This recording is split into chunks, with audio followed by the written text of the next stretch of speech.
Morning guys, Moorhuhn here. Today we want to take a deep dive into the power charge stacking Reap Inquisitor and take a look at everything that makes and breaks the build. So in the beginning I will just talk about the char itself. We will go over a pro and contra list. We'll talk about the main setup, the passive tree, about unique jewels, the clear setup, the Pantheon, budget options and a lot more in between. So let's start. Overall, the character is, as I said, a power charge stacking Reap Inquisitor. That means we are using Reap most of the time for bossing and stuff like that, and especially on the lower end budget options we pretty much only use Reap. And yeah, let's take a look at the gear and at the overall character. This character is made for bossing and for Sanctum, because the clear with the main setup is not absolutely insane, it's okay. But yeah, we'll talk about clear later. I just want to give you an idea of what the character is overall now. So I've built this character for not for mapping specifically, but for Sanctum and taking down Uber bosses very quickly. I've uploaded videos on Uber kills and stuff like that already and will in the future, so take a look there if you want to see that in more detail. Now I just want to give you an idea of what the pros and the cons of the character are. So the pros are, this character deals an absurd amount of damage. We can take down Ubers and other bosses in seconds, if even that long. I can take down a Maven with 3 player HP in half a second or a second. And yeah, then you feel every single divine you put into this build. It starts out with a lot of damage, and every single divine you put in there, you see oh my god, I just got another 10% or another 20% damage. With every single divine, with every new item, you just feel the character grow in power. All the scaling is exponentially, and it's so insane how well this character scales. The third point I want to talk about is that the starting cost for a character of this power is fairly cheap, because you just need around 10 divines, which for a lot of people still is a lot of money, but you can't really get around that because you need the Awakened Spell Cascade support, and this one alone, well, without the quality maybe, is at, well, let's say 8.5 divines. It's rising in price currently. It was at around 6 divines when I bought it. And then you need a Void Battery, which is a half a divine. You need a Malekith's Loop, which costs pretty much nothing. You need Relicash Impatience, which are 100 chaos or something like that with decent rolls. And you need an Arm's Anguish for the brutal chargers, but I'll talk about that in a moment. So these are the key items, and it's fairly cheap to start with. Then with proper setup, this character can be a very fast mapper. It won't beat Tornado Shot or anything like that, but it still is a pretty fast mapper, and I will showcase that later on. Then it is more or less decorative, but you are a fucking Christmas tree, and that's pretty cool, I guess. Especially at this time here around. And another point is we are rearing a lot of uniques. That means we don't have to craft or buy crazy rares, because pretty much all of our items are uniques with Badge and Loop and Relicash, Arns, Dialas, Void Battery, whatever. Pretty much the only rares are the gloves, the helmet. Even the helmet can be unique, I talk about that. And the rings can be unique, but can be rares, but we talk about that in the budget options. Then the character is has strong alternatives for very expensive pieces, but as I said, we go over the budget options later. Then about the cons, the character overall is not tanky. You will die with this character, especially on the lower budget end, and you will have to accept that you won't level above 97 or 98 without really trying. I did put this to level 100 with 5-way carries, because it's fast, efficient and easy. I leveled it myself to about 95, I think, and with the clear setup we could probably do 100, but it is not a character to get level 100 to on your own. Like, it really isn't. This character is made for bossing, and you have 6 portals, and you want to use 6 portals. More or less, obviously, but yeah. Without the clearing setup, the character is a slow mapper, as I said, or as I showed already. It is not as slow as some other options, like a fucking Righteous Fire Juggernaut, but it is pretty slow still. Then, well, again, the starting cost of around 10 divines can for a lot of people be a downside, because 10 divines still is a lot. And yeah, so I put that in the pros and the cons for different player bases.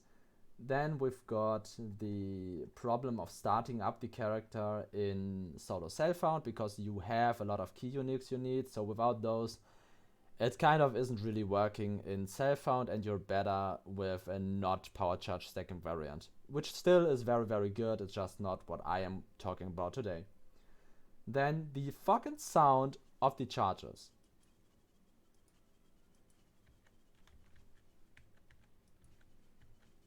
You can hear it. It's so annoying. But I don't like to play without sound, so I have to endure it. And resistances can be difficult to cap because we are rearing a lot of uniques. But it is possible with rings that give resistances and gloves that give resistances and stuff.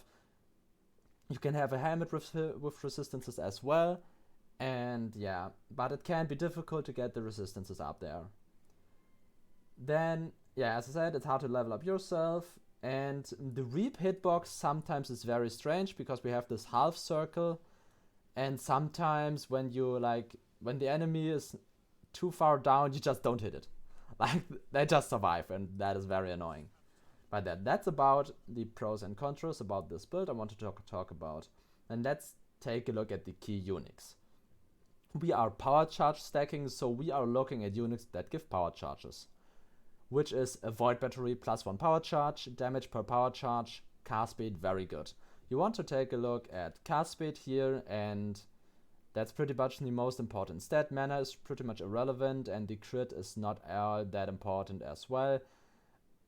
I mean, with my budget I should have a better one, and I don't have an enchant on it yet, but I should really have that. I don't know why I don't.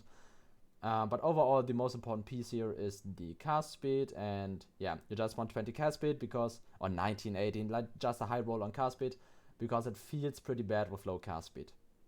Then the Malakai's Loop gives +2 power charges, and it has the big downside of shocks you when you reach maximum power charges and lose all power charges on reaching maximum power charges, which we do ignore through the Kirala caches. The shock when you reach maximum charges is pretty annoying. For that, we are using the Tempest Shield, which makes us immune to shock and gives us some block, which is nice. Then we are using the Relic Caches and Patience. These are the key pieces of the entire build. The entire build is built around this unique, because while you're stationary, all your minimum charges are equal to your maximum charges. So when I'm walking around, you see I have 5 power charges, and my damage is like at 800k paper. And when I'm standing still, I'm at like 5.7 million, because we have the brutal charges, we have 13 power charges, we have 13 frenzy charges. The charges are just huge. And yeah, so the relic caches pretty much are absolutely mandatory for the build. Without these, it just doesn't work. Then we have the Badge of the Brotherhood, which sets our maximum frenzy charges equal to our maximum power charges. So if we have 13 power charges, we do also have 13 frenzy charges. This is a shitload of damage, attack speed, cast speed, just very, very good. Just a lot of damage. Then we've got the Arn's Anguish. The Arn's Anguish gives us +1 maximum endurance charges and converts our minimum and maximum endurance charges to minimum and maximum brutal charges, which means that the Relic Caches Impatience also gives us brutal charges, which give a 3% chance to deal triple damage per brutal charge, which is just, again, a lot of damage. Where do we have them? Down here, brutal charges, chance to deal triple damage per charge, 3%. We can reach even more with a boot corruption of +1 endurance charge, but those are very, very expensive, and I currently like the aura gems for a higher vitality and stuff. But yeah, these are the key uniques of the build, like these 4. Then the next upgrade you want to make is the Dialas, because the Dialas gives +2 levels to gems socketed in red and +30 quality to gems socketed in green.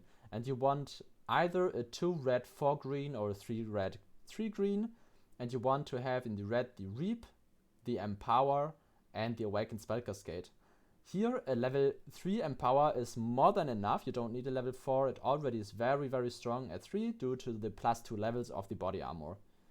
The Reap obviously likes levels too, we are at level 28 currently. My next upgrade is going to be a +2 or +3 or +4 Dialas, which will put our anomalous Reap to level 32 or something in that direction, which is like very very strong.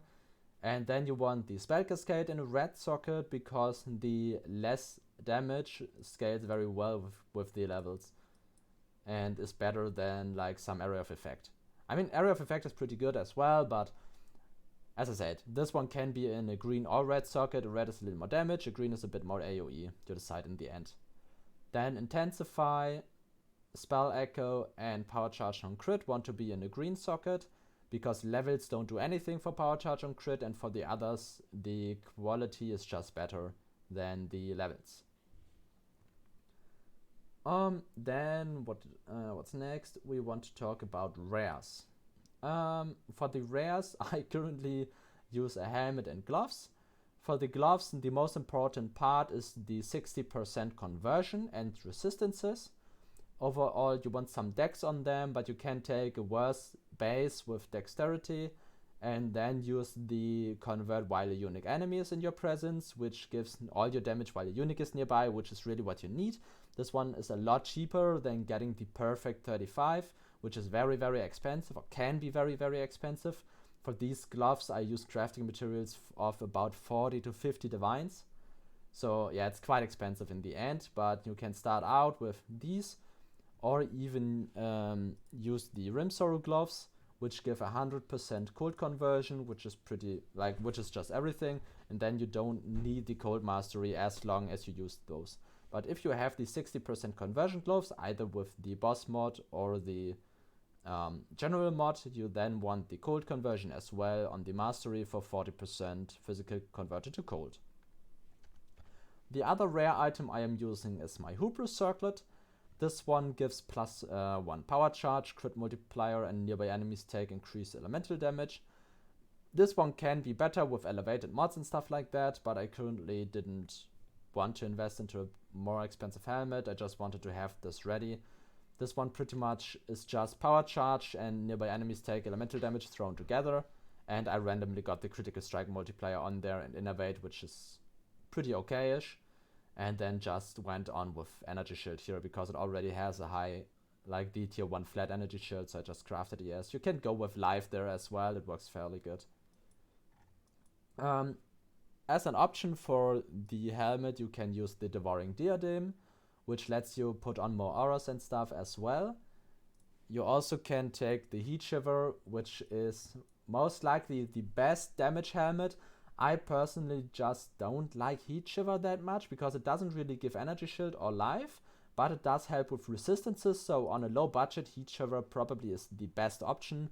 And if you want to deal the best path of building damage or something like that, Heat Shiver also is very very good because of the freeze mod and of the cold mod as well. But PoE Ninja, I'm not sure if it puts the freeze mod on, but definitely the cold, like the chill mod.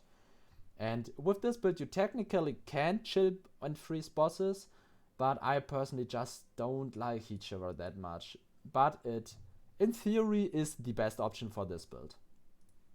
For the enchant, you want the blood charges on the helmet, obviously, just to increase the damage of the Reap, because the Reap gains blood charges whenever you hit an enemy and it doesn't die, and the blood charges give 15% more damage per blood charge.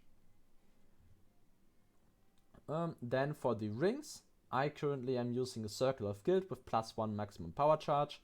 This one did cost me about 60 divines, and then I double it with the Calendar's Touch.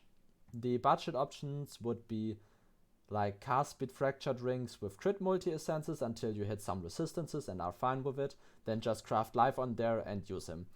I used these for a long time and they did absolutely fulfill their purpose. Cast speed feels really good on the character, and this setup actually feels worse when clearing stuff like that, but deals a lot more damage. But yeah, just this setup is very good. Then you've got the Sibyl's Lament for like Atsyria and stuff like Reflect together with the Soul of Yugol. So you can just put it in there to get the Reflect immunity. Okay, I think we talked about all the gear pieces here. So let's take a look at the flasks. For my bossing setup, I am using a Life Flask, a Progenesis, the Taste of Hate, the Rodguard, and the Bottled Faith.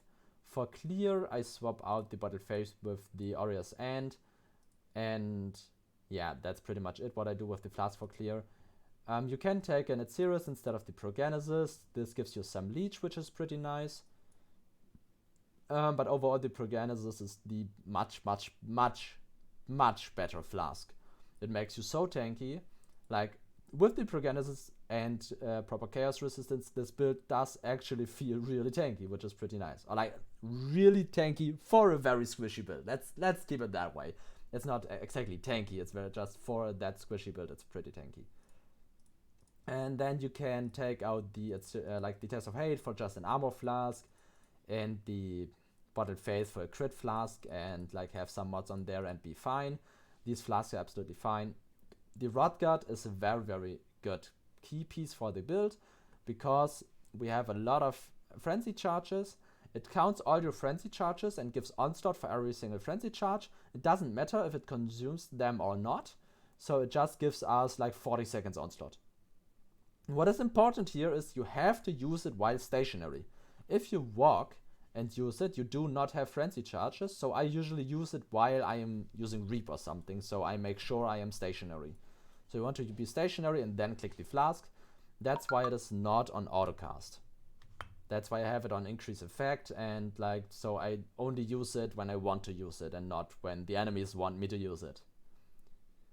Yes, that's pretty much about the flasks. Let's take a look at the corruptions.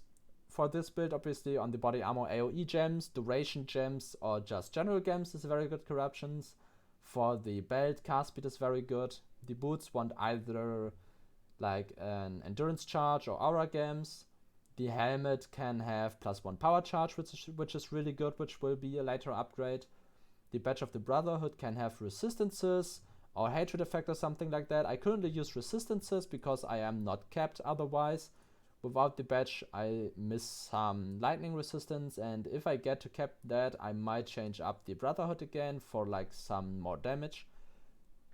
And yeah, for the gloves, you don't really want corruptions because of the implicits, obviously, because you want unnerve and convert. And yeah, those are pretty much the important ones. For the shield, you can have like something really, it doesn't really matter too much. There's some that give like levels to Zealotry, which is pretty cool, so you can have something like that, or levels to Righteous Fire or whatever. But you can't really use Righteous Fire on most of the versions of the build anyways, because it takes too much of your life regeneration away. I was only able to fit it in fairly recently, and with that I mean today. So yeah, for enchantments, you want attack and cast speed if you've killed recently. This just helps a lot with clear. And then hits against enemies unnerved by you have 50% increased crit. This is just nice to give some more crit, so you don't need the Bottled Faith to get to crit cap. I currently sit at 86% with 13 power charges. We are at about 80 with 12 power charges, and now I can't wear my stuff. But you get the general gist of like you don't need too much crit here. Then I want to talk about, oh yeah, this is very important. I am using a weapon swap for like shield charge. This obviously is faster when we have killed stuff, because and when we have onslaught and stuff like that. But what can happen when you weapon swap is that on the Void Battery there is mana.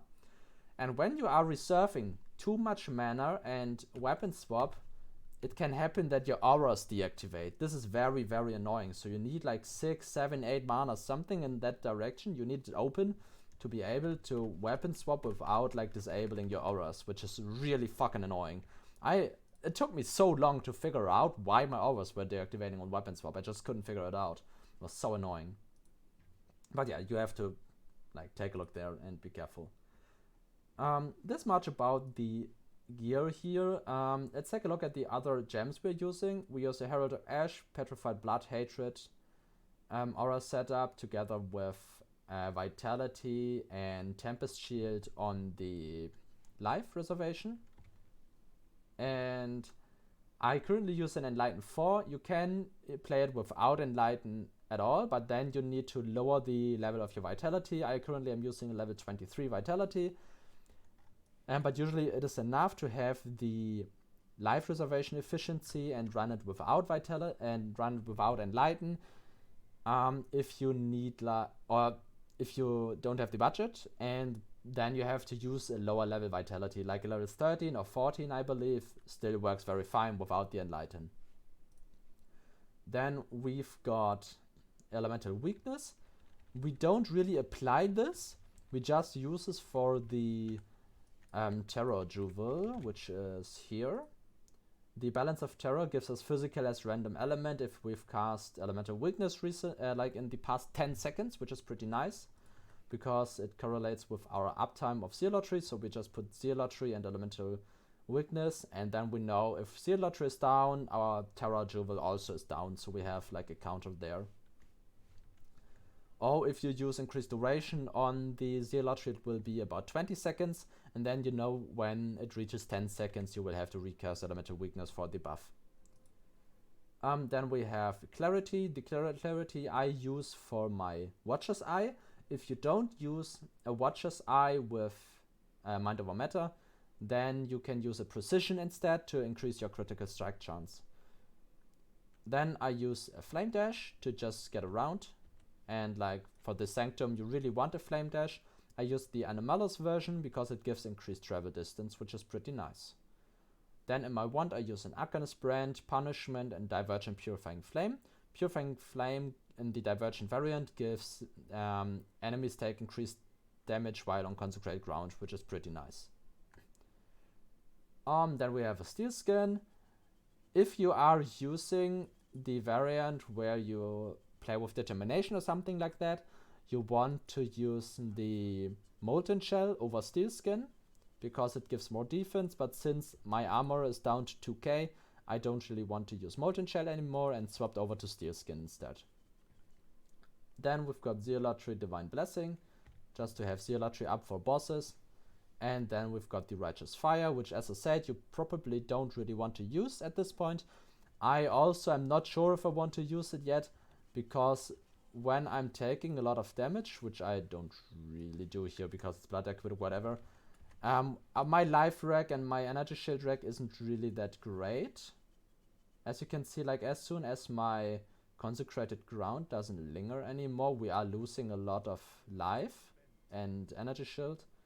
So this means that we barely are kept with our life reg if this is up, and yeah, you probably don't really want to use Righteous Fire in fights where or while clearing, except you have Energy Shield Leech and Life Leech, and I currently do only have Life Leech. I do have Life Leech through my Sanctified Relic. It gives Cold Leech. You can get Cold Leech over some other sources like Cluster Jewels, or there's some Corruptions on the Badge of the Brotherhood which gives Cold Leech as well, and there's some options for Cold Leech. I currently use the Sanctified Relic for it. But yeah, you don't have to have a Cold Leech Sanctified Relic. Also the Atsiris gives Leech, so you don't really need the Sanctified Relic, it just helps. I currently am looking for a different one, but I just haven't found a better one yet. That much about the gems. Then let's take a look at the passive tree. For the passive tree, we overall want just to go for all the power charges, which is pretty obvious. And then we have some keystones we pick up. We pick up Pain Attunement, Mind Over Matter, and Eldritch Battery. If you are using the Devouring Diadem, you don't need the Eldritch Battery. You do need the Mind Over Matter though. I have used Luqas Conviction for Mind Over Matter. quickly show it here. Mind over matter. To put the mind over matter on your sanctified relic. This saves up 4 passive points, which is pretty damn good. Because we can like take another like megalomaniac or a medium cluster or just some more nodes here and there. And yeah, those are pretty good. But you want mind over matter, eldritch battery, and pain attunement if you're running low life. You can like use determination and not run low life, then you don't need pain attunement and don't have to travel down here. What else do we have? That's the keystone. Then we have cluster jewels. I am using 2 large cluster jewels. One which gives cold damage. We use widespread destruction and sadist and prismatic heart. I do have this because I needed prismatic heart to cap my resistances. Now that I don't need this anymore, it would be more useful to have another physical one because these generally are a little better. But yeah, sadist is pretty good because we do chill, we do ignite, we do shock. Due to the Herald of Ash, we ignite a little bit. So it gives a lot of damage. Like 60% increased damage is very good for a notable here. Widespread destruction is okay, it gives a little area, some damage. And yeah, I want a prismatic heart to cap some resistances here. Then on the other side we have a physical one which gives battle hardened. We have Iron Breaker and we have Force Multiplier. Force Multiplier is by far the best node here. Then we've got a medium cluster, which is pretty much the key cluster of the build because we are using Towering Threat, which gives life and area, which is nice, and the Vast Power. Vast Power gives area damage and 3% area of effect per power charge. This at 10 power charges already 30% area. At 13 it is nearly 40% area, so it's a very big like area of effect supplier, which is very good. And then I am using a Megalomaniac with Veteran Defender for resistances and attributes and some energy shield from the shield, with Furious Assault for attack and cast speed and physical damage, and Wish for Death for Culling Strike against cursed enemies. You don't really need this cluster, but if you want to look for a Megalomaniac, I advise you look for Wish for Death or the Dirtry Keystone. I currently can't remember, but it gives Culling Strike as well against cursed enemies. And the Veteran Defender just frees up some attribute requirements and resistances and stuff, which is really nice. Also, the Balance of Terror gives all resistances as well, which is pretty good. Then we've got the unique jewels. I am using the Forbidden Flame and Flash for Conviction of Power. Those are fairly expensive. Oh, holy fuck, they are rising in price. They were like 10 divines when I bought them. Recently were at 30 divines. But you can use the other option, which is Instruments of Zeal. Those go for like, yeah, 1.5 divines total, which is very cheap for very good ones. But for these, it's a little annoying to keep the Fanatism buff up, but I'll talk about that when we talk about the clearing setup. Then we've got the Militant Faith, where we can get some more resistances and stuff, but the most important piece here is that it's about High Templar Dominus, because we want the Inner Conviction node, which gives more spell damage per power charge. It is an absurdly strong node, and we definitely do want that. And we ignore the gain power charges instead of frenzy charges node because of the relic caches. Then for the Militant Faith, which is important, the important part here is that no notables are changed. We want all our notables to be the same. If you use a more budget variant and go for the elemental resistance, like the elemental damage here instead of a second cluster, you want this notable to be not changed as well. If this is difficult to find, you can use this spot as well for the Militant Faith, but this one has even more notables, or this spot here, which only has these notables, and these you only take if you want to chaos cap your character, which I talk about in a moment. Then for the pair devotion nodes, you want either elemental resistances, aura effect, area damage, or elemental damage. The best in slot obviously is one with 2 of those. I'd like the elemental resistances here because we do have 90 devotions, which means that we gain 18% all resistances from this jewel, which is a lot. Yeah, as you can see, we lose a lot of resistances here if we take it out. And yeah. Then we are using Watcher's Eye. Where do I have my Watcher's Eye? Is it here? No, is it here? Yeah. I am using Watcher's Eye with critical strike chance increased while affected by hatred. And damage taken from mana before life. This one currently does not exist anymore, but this one just is some more defense and you don't need it. There actually is one for 14 divines offline. Another option for this is precision damage, because if you don't use this mod, you want to have precision anyway, so you can go with crit multiplier with wild precision or physical. Is it attack or physical damage? I think it's attack damage. Like precision mods still up good, hatred mods are good, determination mods, there are some good ones.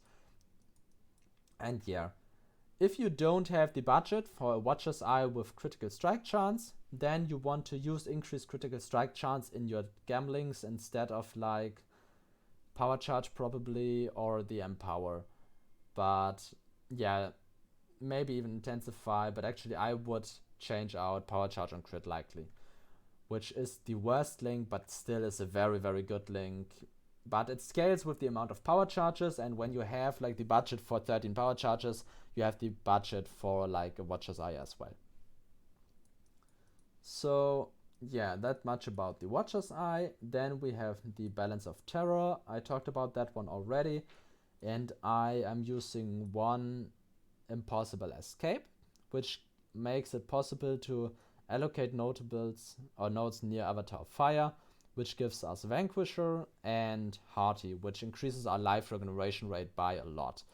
Like we are currently at 760 life in the S-Reg, and without this we are at 600. So it gives 150 energy shield and life reg, which is 300 total, which enabled me to activate Righteous Fire.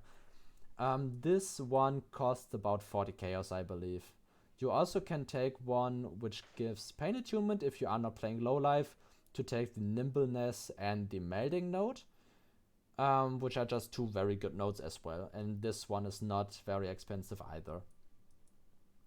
And that much about my unique jewels. I still use one fairly bad live crit multi-jewel. I currently am looking for upgrades there, but yeah, I wanted to make this video before I sink another 20 divines into a jewel or something like that.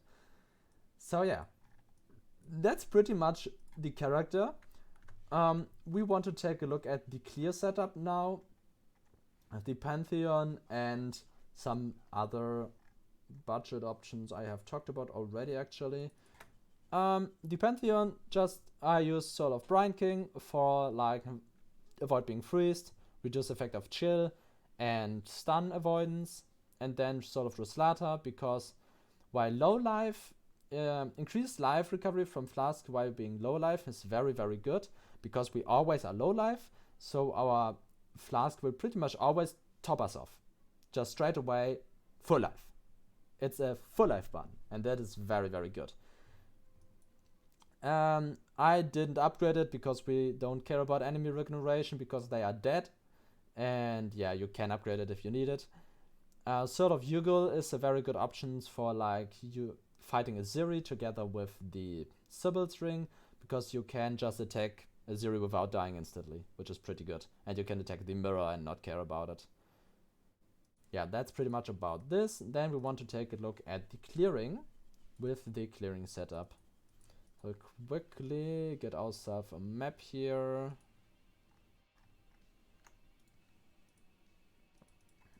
And put it in. We activate Nico here, and I will explain why in a second.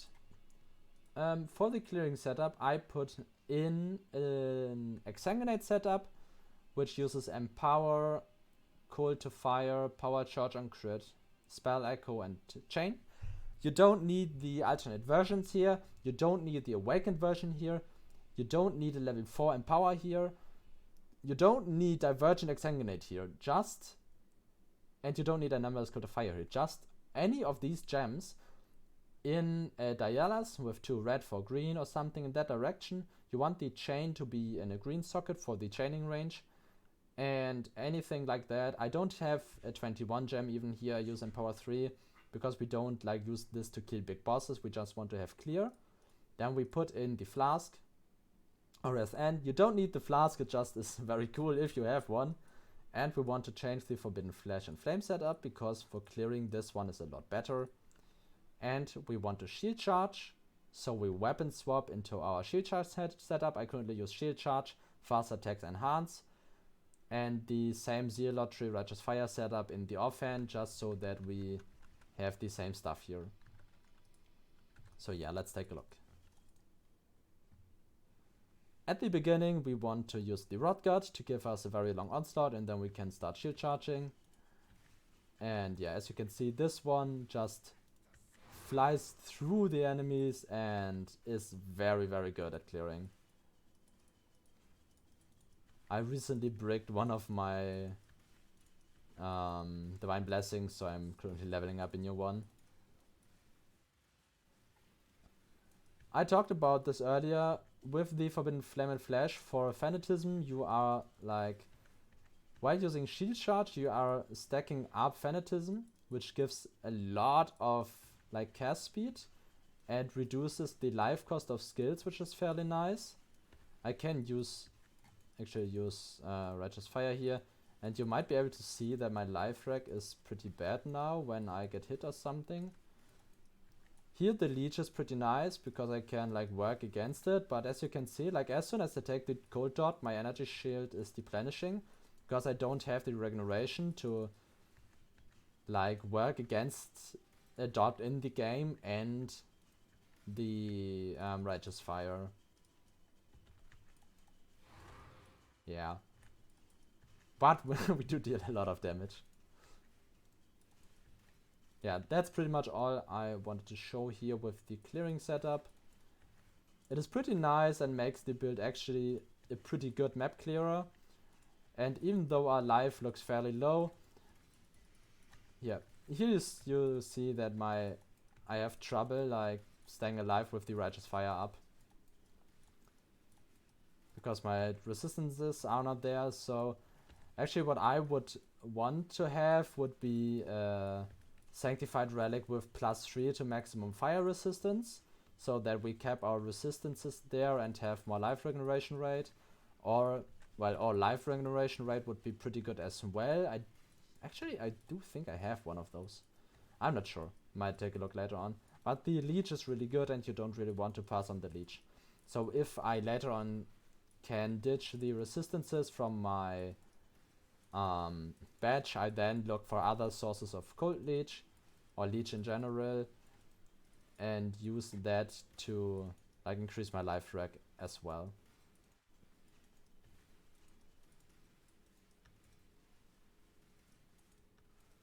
Yeah, let's quickly finish up the ritual here, take a look what's inside there, and then finish this off. Oh, we actually do have our Empower here.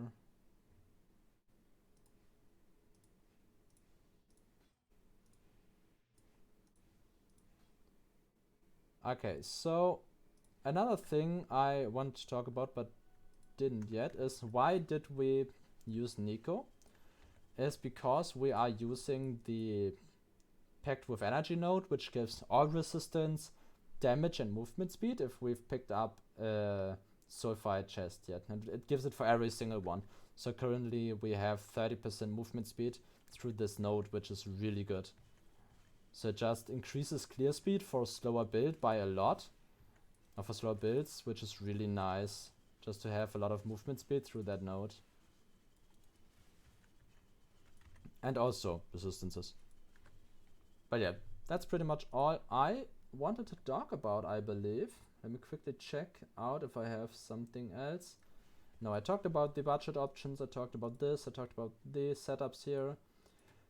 Yeah, if you have any questions, feel free to ask. Just let me know. I might make a written guide for this character actually, because I really enjoy it and now I have the setup for it anyways. And yeah, if you have any questions, feel free to ask. I try to explain everything in as much detail as possible.